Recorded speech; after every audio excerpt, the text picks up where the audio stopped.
2021 yılının 9 ayında rayonda 5 yol transport faciası tırkalgan. Yol transport facialarının köpçiligi Oqtanish Müslim yolunda bulgan. Müslim Saqlov Bosh yol temir hem Müslim Eski Seyit yolunda birer yol transport faciası tırkalgan. Bu şu участокларда yollar turuşuna hem yol belgilerini iqtibar etü kerekligi turunda söyledi Dayının rayon bölügi jetakçisi Aynur Hayreddinov. 2021 yılda 5 yol halakati tırkaldı. Bu yılda 5 yol halakati koyысы şuraqlarda kişi ten jarahati, ölüm şuraqları deb aytamiz. Bulay barlıq mexanik detaplar bizning 176, bu yo'q berilishlar. Texnik ziyangan ola turganlar. Şuşa 5 yol halakatında bizning 7 kişi turli darajadagi ten jarahati oldi. Bu былтырғы sonlar bilan şaştırsak bizning былтыр bu vaqtda 14 yol halakati tırkalgan edi, 17 kişi turli darajada ten jarahati olgan edi. Biz былтырдан ayırmalı bırak, Allah'a şükür etamiz. Ölüşler sonunu kemetteldik.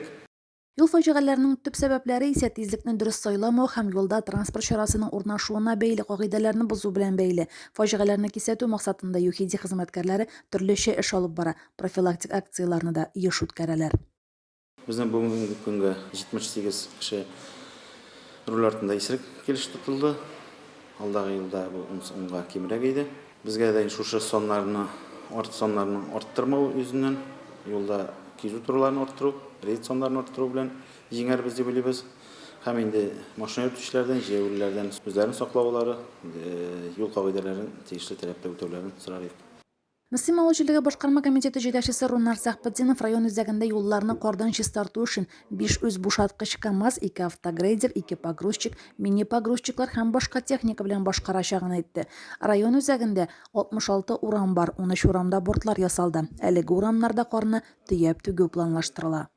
На данный момент у нас Татавтодория, подготовленная техника в количестве 15 единиц, заведен в склад, то есть ПСС, более 2000 тонн. Надобность какая-то будет, в дальнейшем, естественно, мы еще будем завозить их. Хуҗалык тәэмин итү унитар предприятиесе җитәкчесе Марат Кашапов кышкы чорда авыл юлларының чистартылмауы мәктәп автобусларына проблема тудыра диде. Авылларда юлларны иртәнге 9-10 тирәсендә генә чистарталар. Мәктәп автобуслары исә балаларны алырга иртәнге 6-да ук чыгып китә. Әмма авыл эченә керә алмый. Район башкарма комитеты җитәкчесенең беренче урынбасары Рафаэль Демидов авыл башлыкларына әлеге мәсьәләне хәл итәргә кушты.